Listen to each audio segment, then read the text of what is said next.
إن الحمد لله نحمده ونستعينه ونستغفره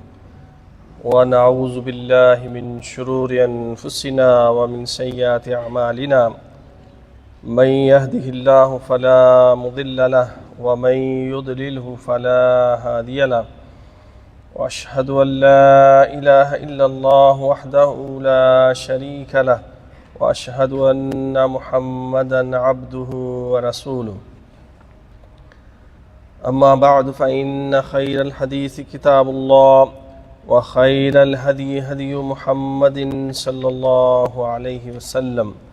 وشر الأمور محدثاتها وكل محدثة بدعة وكل بدعة ضلالة وكل ضلالة في النار. أما بعد فأعوذ بالله السميع العليم من الشيطان الرجيم من همزه ونفخه ونفثه. بسم الله الرحمن الرحيم.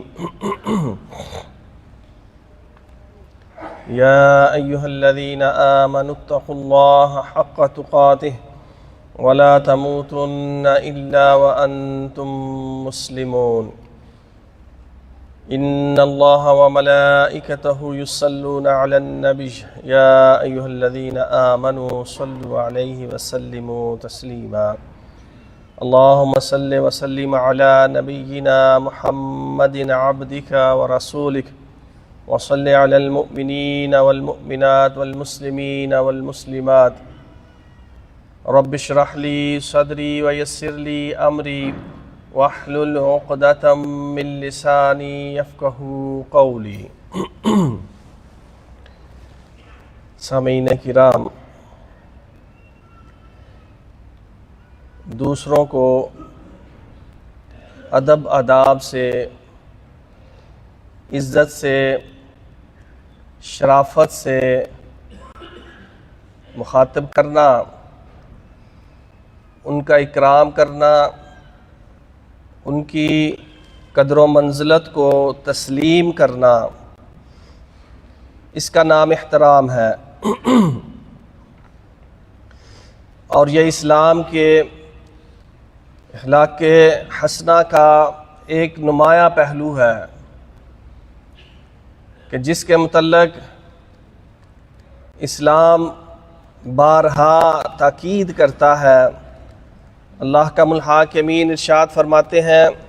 وَقُولُوا لِلنَّاسِ حُسْنًا، اور لوگوں سے اچھی بات کرو، لوگوں سے خوش اخلاقی کے ساتھ پیش آؤ، لوگوں کے ساتھ جب بات کرو تو بھلی بات کرو۔ اور نبی مکرم صلی اللہ علیہ وسلم نے بھی ارشاد فرمایا ان من خیارکم احاسنکم اخلاقا، کہ تم میں سے سب سے بہترین وہ ہیں کہ جن کے اخلاق اچھے ہیں، جو سب سے اعلیٰ اخلاق والا ہے وہ تم میں سب سے بہترین ہے۔ تو احترام کا معاملہ، اس کی متعدد اور مختلف صورتیں ہیں، اور سب سے عظیم صورت اللہ اور اس کے رسول اور اس کے دین، اس کے شعار کا احترام ہے۔ فرمایا ذالک ومن يعظم شعائر اللہ فإنها من تقوى القلوب۔ بات اصل یہی ہے کہ اللہ کے شعار کا، یعنی اس کے دین کا، اس کی آیات کا، اس کی نشانیوں کا، اور دین اسلام سے جڑی ہوئی تمام چیزوں کا احترام، ان کی تعظیم بلا شبہ یہ اسی وقت ممکن ہے جب دلوں کے اندر تقویٰ ہو۔ متقی اور پرہیزگار ہی اللہ اور اس کے رسول اور دین اسلام ان سب کا احترام کرنے والے ہوتے ہیں۔ ایک اور بڑی عظیم صورت جو لوگوں کے مابین ہے کہ ایک دوسرے کو مخاطب کرنا ہے تو کیسے کرنا ہے، تو تڑاں سے یا آپ جناب سے۔ اللہ احکم الحاکمین کا ارشاد گرامی ہے، لا یسخر قوم من قوم، اور لوگوں ایک دوسرے کا مذاق مت اڑاؤ، اور آگے فرمایا ولا تنابزوا بالالقاب، اور نہ ہی ایک دوسرے کو برے القاب دو، برے ناموں سے، بئس الاسم الفسوق بعد الایمان ومن لم یتب فاولئک هم الظالمون، اور دوسروں کو برے ناموں سے مت پکارو، دوسروں کے برے القاب خطاب ان کو مت دو۔ یہ بڑی ہی بری بات ہے ایمان لانے کے بعد کہ تم ایک دوسرے کو ایسے ناموں سے پکارو کہ جس کو وہ پسند نہ کرے، اور جو اس سے توبہ نہیں کرے گا وہی تو ظالم ہے۔ ایک دوسرے کو ان ناموں سے پکارنا چاہیے جو نام دوسرے پسند کرتے ہیں اپنے لیے، نہ کہ ان ناموں سے کہ جس سے وہ چڑ جائیں، جو ان کو اچھے نہ لگے ان ناموں سے ہم ایک دوسرے کو مخاطب کریں۔ اسلام اس کی قطعاً اجازت نہیں دیتا، بلکہ پکارنا مخاطب کرنا تو دور، فرمایا ویل لکل ہمزۃ لمزہ، ایک دوسرے کی طرف اشاراتاً، باڈی لینگویج، اپنی حرکات و سکنات سے بھی ایک دوسرے کو برے القاب سے، برے اس کی تذلیل اور تحقیر نہ کرو۔ ایک دوسرے کے طرف آنکھ سے یا ہاتھ سے یا اپنی فعل سے بھی ایسا اشارہ نہ کرو جس سے اس کی تحقیر ہوتی ہو، اس کی تذلیل ہوتی ہو۔ ایک دوسرے کا احترام کرو، اسلام ہمیں یہ سکھاتا ہے، ایک دوسرے کو پیار اور محبت سے پکارو، نہ صرف اپنے سے بڑوں کو بلکہ اپنے سے چھوٹوں کو بھی، اپنے ماتحتوں کو بھی، اپنے سے کم عمر لوگوں کو بھی، حتیٰ کہ بچوں کو بھی جب آپ جناب کہیں گے تو وہ بھی آپ کے ساتھ محبت اور پیار کے ساتھ لپٹ جائیں گے، ان کے دل بھی آپ کے ساتھ جڑ جائیں گے، کھنچے چلے آئیں گے۔ جب ان کو بھی آپ تو تڑا کر کے بولیں گے، برے القاب سے، برے ناموں سے ان کو پکاریں گے، تو ان کے دل میں بھی آپ کی عزت پیدا نہیں ہوگی، وہ بھی اپنے دل میں آپ کے متعلق غلط جذبات رکھیں گے، برے جذبات رکھیں گے، نفرت کا اظہار کریں گے۔ اس لیے فرمایا وَقُلْ لِعِبَادِي يَقُولُ الَّتِي هِيَ أَحْسَنُ، میرے بندوں سے کہہ دیجئے کہ وہ بات کیا کریں جو اچھی ہو، جو احسن ہو، جو بہترین بات ہو۔ ایسے الفاظ کا چناؤ اور انتخاب کہ جو بہترین اور اعلیٰ ہوں، اچھے سے اچھا لفظ استعمال کریں، ایک دوسرے کے ساتھ گفتگو کرتے ہوئے بھلی باتیں کریں، اچھی باتیں کریں، بری باتوں سے ایک دوسرے کو نہ پکاریں اور نہ بری باتوں کو آپس میں لائیں۔ اور اسی طرح احترام کی ایک اور شاندار صورت کہ لوگوں کی عقل کے معیار کو سامنے رکھا جائے، ان کا لیول کیا ہے۔ آپ کے مخاطب ان پڑھ بھی ہو سکتے ہیں، آپ کا مخاطب کم پڑھا لکھا بھی ہو سکتا ہے، آپ کا مخاطب بہت اعلیٰ ڈگریوں والا بھی ہو سکتا ہے، تو ان کی عقل کا جو معیار ہے، جس انداز میں، یہ نہیں آپ کے ان پڑھ کے ساتھ ایسا فلسفہ جھاڑیں، ایسی علمی باتیں کریں کہ اس کے دماغ میں بھی کچھ نہ بیٹھے، بلکہ سادہ سی الفاظ، سادہ زبان اس کے ساتھ اس کو سمجھائیں۔ جیسے کہ نبی مکرم صلی اللہ علیہ وسلم کے پاس ایک شخص آتا ہے اور وہ نوجوان آ کے کہتا ہے اللہ کے رسول مجھے زنا کی اجازت دے دیں۔ صحابہ لپکے دوڑے اور رک جا رک جا رک جا رک جا، کیا بدتمیزی ہے، کیا کس چیز کی اجازت چاہ رہا ہے۔ اللہ کے نبی صلی اللہ علیہ وسلم کا طریقہ کار اور اسوہ ہمارے لیے مشعل راہ لقد کان لکم فی رسول اللہ اسوۃ حسنہ، ان کے عقل کے، ان کے معیار کے مطابق ان سے بات کرو، یہ نہیں اور جا تو جہنمی ہے، تو کیسی بات مجھ سے پوچھ رہا ہے، تو جنت میں جا ہی نہیں سکتا، ہم نے یہ سرٹیفکیٹ اپنے پاس رکھے ہوئے ہیں اور بانٹتے پھرتے ہیں، یہ جہنمی ہے، اس نے جنت میں نہیں جانا، اس کو تو کبھی ہدایت مل ہی نہیں سکتی۔ بلکہ اللہ کے نبی صلی اللہ علیہ وسلم نے اس سے سختی سے منع کیا کہ کسی کے متعلق ایسے الفاظ مت استعمال کرو، مت یہ کہو کہ اس کے لیے ہدایت نہیں ہے، کیونکہ پھر اللہ فرماتا ہے جا، میں نے اس کو ہدایت دی اور تجھے گمراہ کر دیا،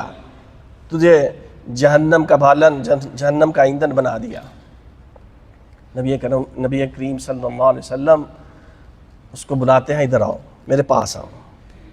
آپ صلی اللہ علیہ وسلم نے پیار اور محبت کے ساتھ اس سے پوچھا اَتُحِبُّهُ لِأُمِّكَ، کیا جس چیز کی تو اجازت چاہتا ہے تو کیا سمجھتا ہے کہ اگر یہی کام تیری والدہ ماجدہ کے ساتھ کیا جائے تو اس کو پسند کرے گا؟ تو اس نے کہا اللہ کے نبی میں آپ پر قربان ہو جاؤں، نہیں، میں بالکل یہ نہیں چاہوں گا، مجھے قطعاً یہ پسند نہیں میری ماں کے ساتھ کوئی زنا کرے۔ تو آپ صلی اللہ علیہ وسلم نے فرمایا وَلَا النَّاسُ يُحِبُّونَهُ لِأُمَّهَاتِهِمْ، تو لوگ بھی یہ نہیں چاہتے، بھائی لوگ بھی اپنی ماؤں کے ساتھ یہ برائی نہیں چاہتے، اگر تو اپنی ماں کے ساتھ یہ پسند نہیں کرتا تو لوگ بھی پسند نہیں کرتے۔ پھر آپ صلی اللہ علیہ وسلم نے ایک ایک اس کا رشتہ فرمایا اَفَتُحِبُّهُ لِابْنَتِكَ اَفَتُحِبُّهُ لِأُخْتِكَ اَفَتُحِبُّهُ لِعَمَّتِكَ اَفَتُحِبُّهُ لِخَالَتِكَ، کیا تو اپنی بیٹی کے لیے، کیا تو اپنی بہن کے لیے، اپنی پھپھی کے لیے، اپنی خالہ کے لیے، جتنے عورتوں کے رشتے اس کے ساتھ جڑ سکتے تھے سب کو آپ صلی اللہ علیہ وسلم نے باری باری گنوایا اور پوچھا کیا ان کے لیے تو پسند کرے گا؟ تو اس نے کہا نہیں اللہ کے رسول، اللہ مجھے آپ پر قربان کرے، اللہ کی قسم میں ایسا قطعاً پسند نہیں کروں گا۔ تو آپ صلی اللہ علیہ وسلم ساتھ ساتھ یہ فرماتے رہے لوگ بھی اس کو پسند نہیں کرتے کہ ان کی کوئی بیٹی کے ساتھ، ان کی کوئی بہن کے ساتھ، ان کی کوئی پھپھی اور خالہ کے ساتھ یہ کام کرے۔ پھر آپ صلی اللہ علیہ وسلم نے اس کے سینے پر اس پر ہاتھ رکھ کے یہ دعا کی اللہم اغفر لذنبہ،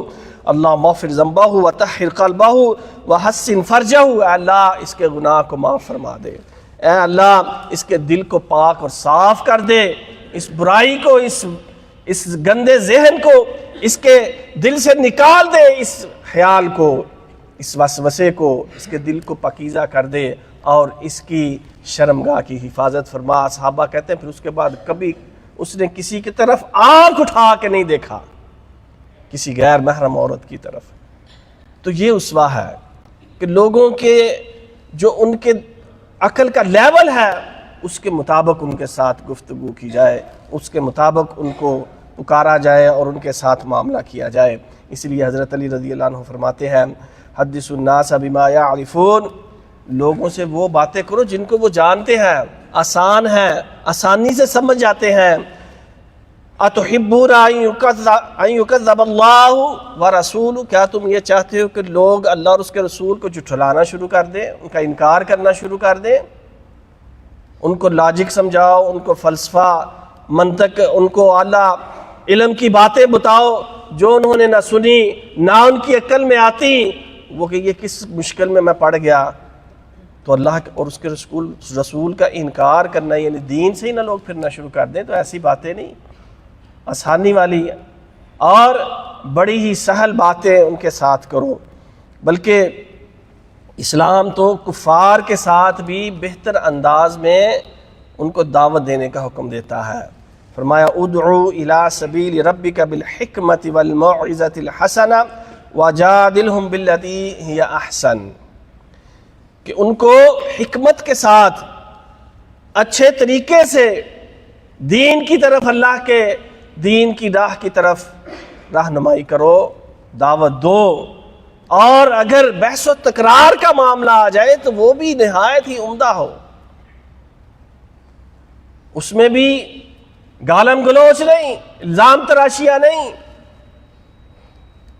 بلکہ اس میں بھی پیار محبت کا، کہ وہ لوگ دین کی طرف مائل ہوں، اسلام کی طرف آئیں، اسلام کو قبول کریں۔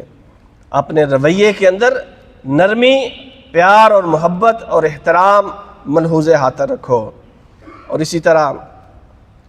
لوگوں کے درمیان فرق نہ کرنا، یعنی جج جو ہے جسٹس کو انصاف کرتے ہوئے کسی اپر لیول اور لوور لیول اس کا سٹیٹس اس کے ملحوظ ہاتھ نہیں، بلکہ انصاف کو ملحوظ ہاتھ رکھنا ہے۔ کسی ڈاکٹر کو علاج کرتے وقت امیر کا علاج اور طریقے سے اور غریب کا علاج اور طریقے سے نہیں، اسی طرح زندگی کے ہر شعبے سے، حتیٰ کہ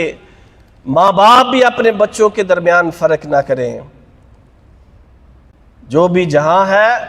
لوگوں کے درمیان فرق نہ کرے، بلکہ حکم دیا ان اللہ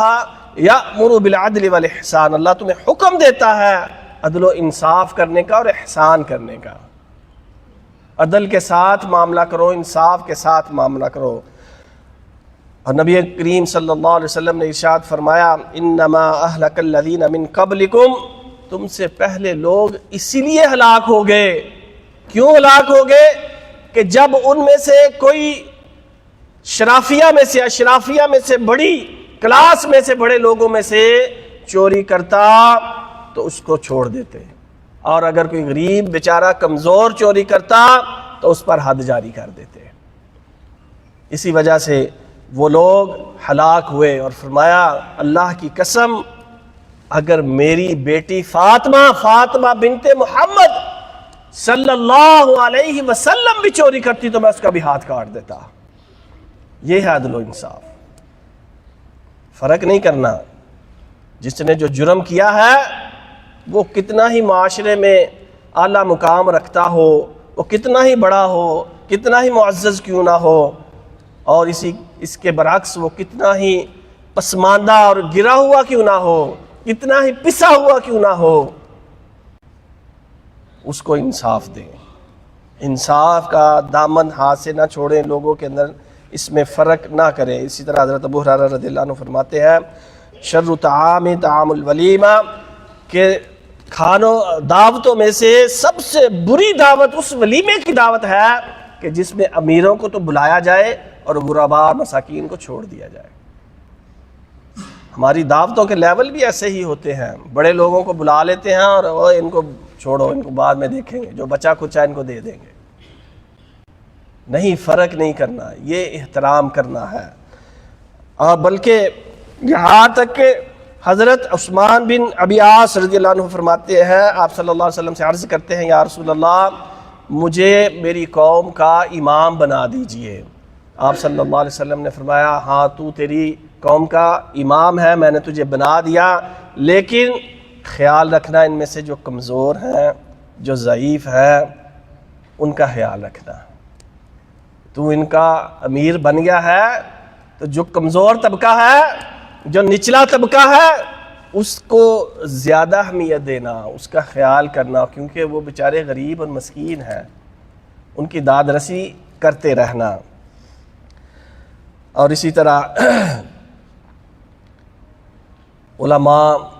حفاظ کہ نبی مکرم صلی اللہ علیہ وسلم نے فرمایا اللہ تعالیٰ کی عزت و توقیر میں بلا شبہ بوڑھے اور حافظ قرآن کہ جو اس میں کمی اور زیادتی اور غلو نہیں کرتا، ان کا اکرام کرنا، اور جو نیک عادل حکمران ہے اس کا ادب و احترام کرنا، یہ بھی اللہ تعالیٰ کے ادب و احترام ہی کا ایک نمونہ ہے، اسی کی ایک شکل ہے۔ اللہ تعالیٰ سے دعا ہے اللہ تعالیٰ ہمیں ادب و احترام کرنے اور اس کو پہچاننے اور ایک دوسرے کے ساتھ یہ معاملہ کرنے کی توفیق عطا فرمائے۔ آمین وآخر دعوانا الحمدللہ۔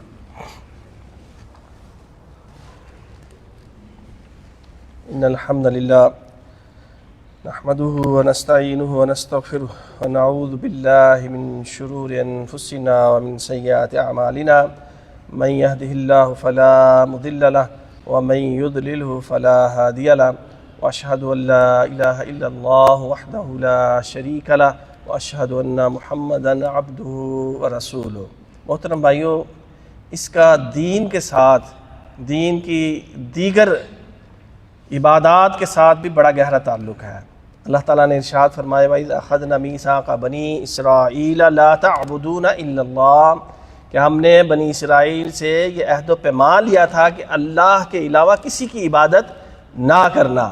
اور اس کے ساتھ وَبِالْوَالِدَيْنِ إِحْسَانًا وَذِي الْقُرْبَى وَالْيَتَامَى وَالْمَسَاكِينِ وَقُولُوا لِلنَّاسِ حُسْنًا وَأَقِيمُوا الصَّلَاةَ وَآتُوا الزَّكَاةَ، اور اس کے ساتھ ساتھ اللہ کی توحید پر بھی گامزن رہنا، نماز بھی پڑھتے رہنا، زکوٰۃ بھی ادائیگی کرنا، اور والدین کے ساتھ بھی احسان کرنا، اپنے رشتہ داروں کے ساتھ بھی،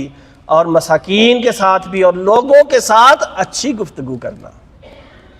لوگوں کے ساتھ احترام کے ساتھ پیش آنا۔ نبی مکرم صلی اللہ علیہ وسلم نے اس لیے فرمایا کہ میں تمہیں اس شخص کے بارے میں، ان لوگوں کے بارے میں نہ بتاؤں جن پر جہنم کو حرام کر دیا گیا ہے؟ فرمایا وہ کون ہے؟ کل قریب حین سہل، ہر وہ شخص کہ جو لوگوں کے قریب ہے، غریب لوگوں کے، مساکین کے پاس اٹھتا بیٹھتا ہے، ان کی محفل و مجلس کو اٹینڈ کرتا ہے، ان کو حقیر نہیں سمجھتا، لوگ بھی اس کے پاس آسانی سے پہنچ جاتے ہیں، اپنے معاملات اس کے سامنے رکھتے ہیں، اس سے محبت کرتے ہیں، اور وہ نرم ہو ہے، سخت رو نہیں ہے، سخت مزاج نہیں ہے کہ اس کی ناک پر ابھی کوئی بات ہوئی تو غصہ چڑھ گیا، نہیں، بلکہ نرم مزاج ہے، لوگوں کی باتوں کو برداشت بھی کرتا ہے، اور آسان ہے اس کے ساتھ معاملہ کرنا۔ اس کے ساتھ جب بھی معاملہ کیا جائے، کوئی بھی معاملہ ہو، وہ رشتہ داری کا معاملہ ہو، وہ کاروباری معاملہ ہو، آسانیاں کرے وہ لوگوں کے لیے، وہ دین کا معاملہ ہو، آسانیاں پیدا کرے لوگوں کے لیے۔ تو یہ ایسا شخص ہے کہ جس پر جہنم کی آگ کو حرام کر دیا گیا ہے۔ اس لیے کوئی شخص وہ راتوں کو جاگنے والا، تہجد گزار، دن کو روزہ رکھنے والا، روزے دار، اور زکوٰۃ کی اور صدقہ خیرات کی وہ ادائیگی کرنے والا، لیکن لوگوں کا ادب و احترام نہیں کرتا،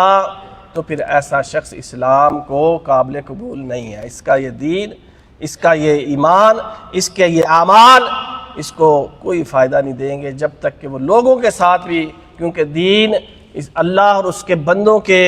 معاملات کو ساتھ لے کر چلنے کا نام ہے، حقوق اللہ اور حقوق العباد کے مجموعے کا نام ہے۔ اللہ تعالیٰ ہمیں اس کی توفیق عطا فرمائے۔ وأقول قولي هذا أستغفر الله لي ولكم وسائر المسلمین فاستغفروه إنه هو الغفور الرحیم۔ یا رب العالمین ہمارے کبیرہ صغیرہ گناہ معاف فرما،